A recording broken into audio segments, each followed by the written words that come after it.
नीटचा paper फुटल्यानंतर देशभरात गदारोळ सुरू असताना आता महाराष्ट्रातील शिक्षक पात्रता परीक्षेचा अर्थात टीईटीचा पेपर फुटल्याचं समोर आलंय. पोलिसांनी भिवंडीतून 3 आरोपींना अटक केली आहे. राजीव शहा, आकाश कुमार, धीरज कुमार यांना या प्रकरणी अटक करण्यात आली. प्राथमिक तपासात हे 3ही आरोपी दिल्लीवरून फुटलेली प्रश्नपत्रिका घेऊन आल्याचं समोर आलंय. या पेपरसाठी 1.5 कोटी रुपयांची मागणी केल्याचं देखील आता समोर आलंय. दरम्यान हा पेपर कोणाला विकला जाणार होता याची माहिती अद्याप समोर येऊ शकलेली नाहीये. टीईटीचा पेपर फुटल्यानंतर विरोधकांनी सरकारवर हल्लाबोल केलाय.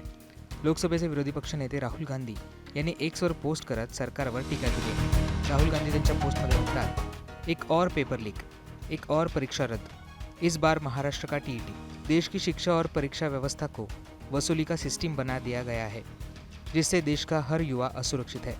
यह सिर्फ पेपर लीक नहीं, यह युवाओं के भविष्य की चोरी है.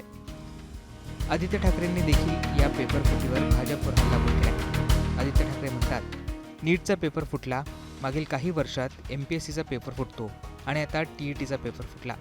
भाजपने संविधान बदलण्यासाठी पक्ष फोडण्यापेक्षा वारंवार होणारी पेपर फुटी थांबवण्यासाठी लक्ष द्यायला हवं होतं. दरवर्षी तरुण तरुणींनी फक्त आंदोलनच करायची का? आमच्या देशातील तरुणाईने आपल्या भविष्याची स्वप्न कधी पाहायची? तिकडे रोहित पवार यांनी देखील या पेपर फुटीवर संताप व्यक्त केला. रोहित पवार म्हणतात, नीट परीक्षा नीट पार पडत नाही तोच आज शिक्षक पात्रता परीक्षेचा टीईटीचा पेपर फोडून पेपर फोडणाऱ्या रॅकेटने पुन्हा एकदा सरकारला आव्हान दिलंय. मुळात या सरकारचा जन्मच फोडाफोडीतून झाल्यामुळे कुठल्याही परीक्षेच्या पेपर फुटीला हे सरकार आळा घालू शकत नाही.